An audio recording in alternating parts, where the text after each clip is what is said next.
What's good, everybody? This is Ryan Johnson with MoneyBass.com, and just wanted to make a quick video. I know the Lake Lanier BFL is going to be coming up in about a week or so. So I figured might want to head out there and see what you guys are going to be faced with and just give you some information that may help you out. Maybe you'll be interested in it. But before we get to that, make sure you guys get active down in the comment section. I appreciate everyone that has been continuing to support the channel. And guys, make sure you hit the like button. It doesn't cost you anything to hit that like button, and it definitely does help me out with the YouTube algorithm. And also, I will put my link to my Instagram account right here on the screen. So if you guys want to hit me up on that, that is how you can contact me with that. And also, I apologize for anyone that has sent me messages on Instagram or in the comments that I did not get back to your special request because I've just been kind of busy, guys. But if you did send me a message in with the Instagram account and I did not get back to you, please just go ahead and resend that. But I will be checking that and replying to you guys also. Um, and for as far as the Lake Lanier trip that I went out there, just went out there for maybe about 2 hours today just to see if I could find some fish real quick. Just get a few fish to the boat so I could bring that to you.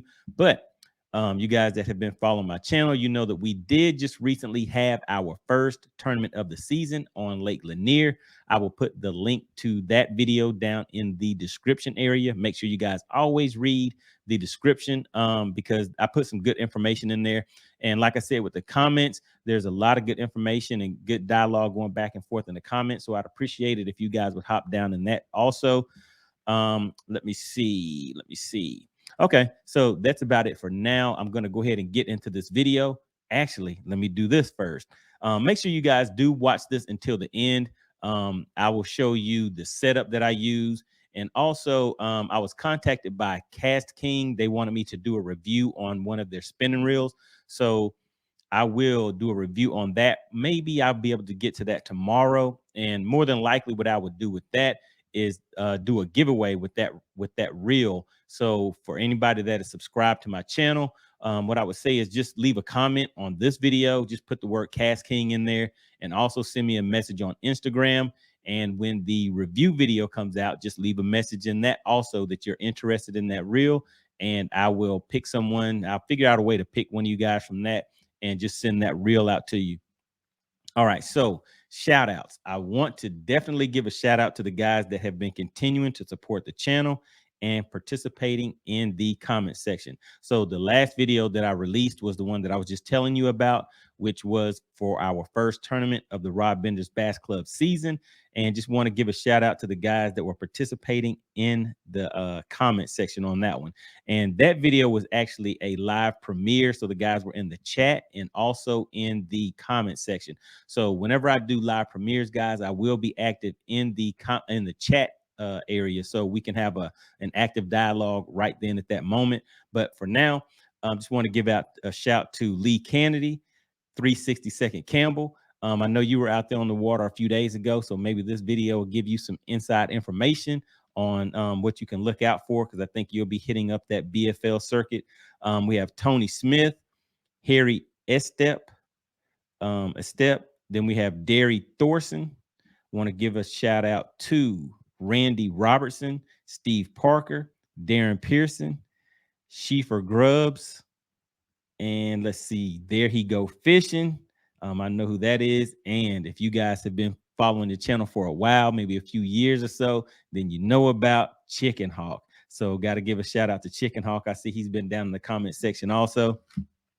All right, so with this video from today, I was going out here, just like I said, to locate some fish, see what I could catch within this 2-hour time frame, and also just to get some redemption as far as my Mega Live system goes.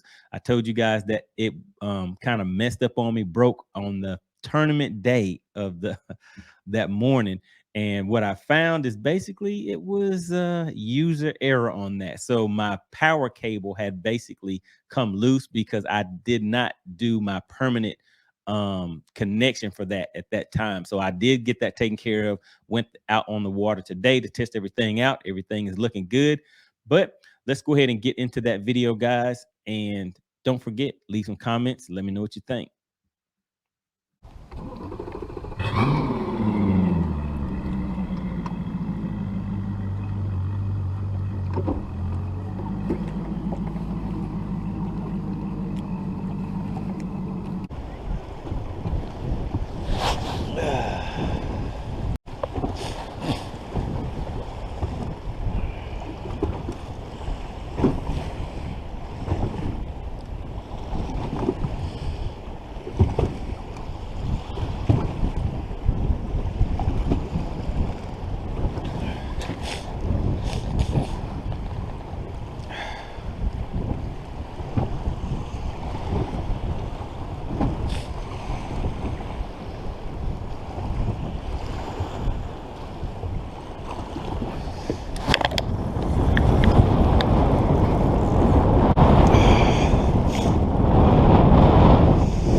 See the fish right there. There he goes right there.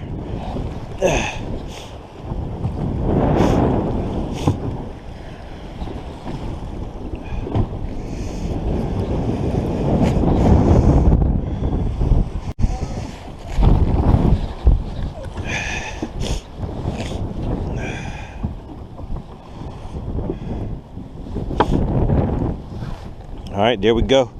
That's a keeper. Not really that big, but all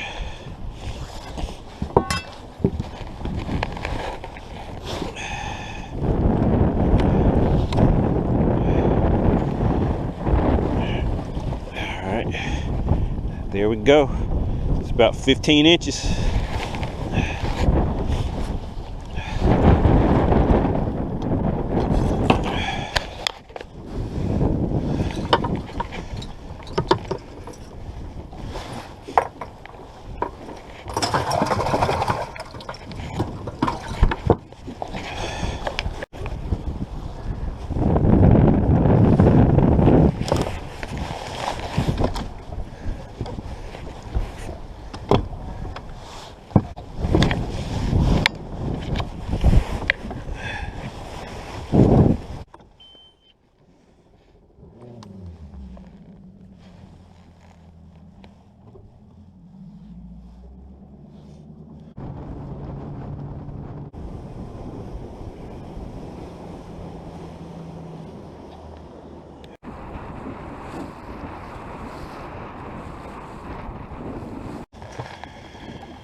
All right, look at that right there, fellas.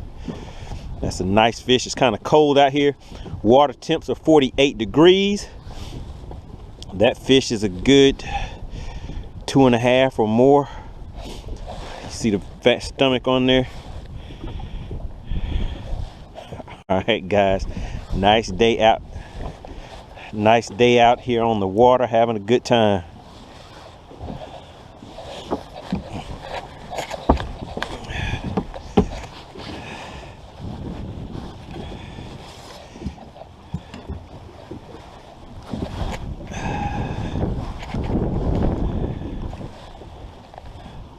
Look at that one, well past 15 inches. You guys see that?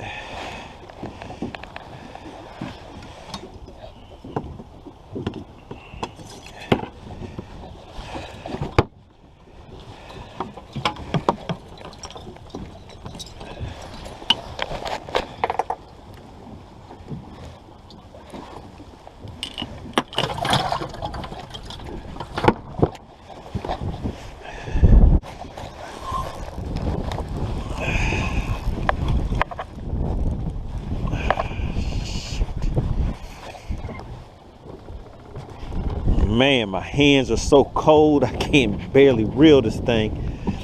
I felt the tap.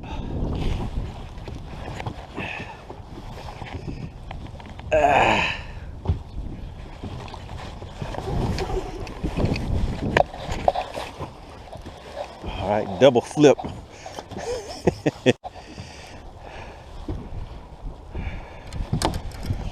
right, there we go.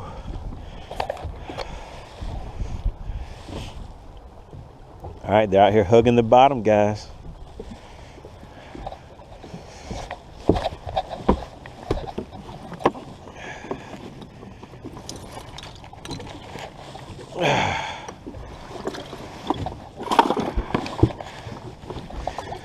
It's a nice little bag right there.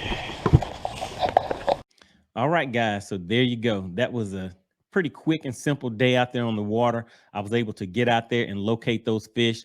Let me see. So I did a little bit of what I would call shallow for me, because as you guys know, I like staying offshore. So some of the fish I caught in maybe like 10 to 15 feet. The other fish that I located were in 20 to 35, I'd say. But there are also fish that are in that deeper range of, say, around 40 to 50 feet also. So if you're out there in that deeper water, those fish are going to be hugging the bottom. So it'll be hard to locate those. Even if you are good with your sonar and scanning and things like that, those fish are plastered down on the bottom. Sometimes they may be in some type of debris or brush, so you may not necessarily be able to see them. But if you get to a location where you feel that those fish should be, what you can do is drop a spoon down there and just let that hover maybe 5 to 10 feet above the bottom, and just jig that spoon, and those fish will come up. If you see any type of movement, then you know that there are going to be some fish there. Sometimes you may pull a whole school that could just be sitting down there on the bottom up with jigging that spoon. The other thing was the shaky head. So pretty much today, I just went ahead and went out and focused on casting the shaky head. And let me show you the setup that I use with that.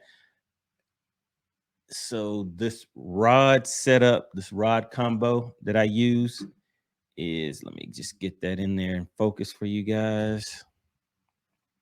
All right, so this is a Duckett black ice rod.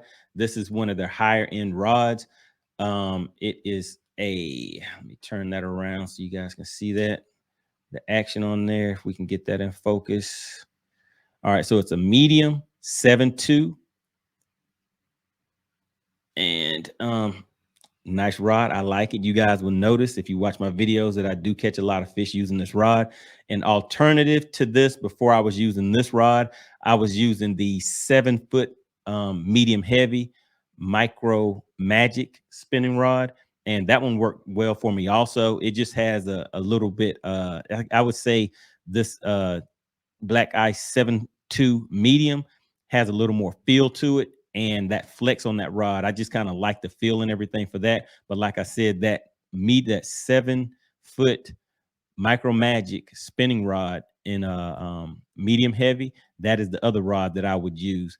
But the line that I use with that is 20 or 15-pound high vis yellow braid, and then I use either a double uni knot, or I think the other or an Alberto knot. Just practice with those and just see whichever one you guys like best. And definitely make sure you practice with those knots so that whenever you get out there, if you have to retie, you can retie them pretty fast. And whichever one you feel more comfortable with as far as the strength of it, and yeah, that's about it. And where, but to get it to make it through the eyes of the rod, that would be something that I would also be looking into. But that Alberto knot is the one that I've been mainly using for right now. But that's about it for now, guys. I really appreciate you continuing to support the channel. Make sure you hit that like button on the way out, and I will see you on the next video, guys.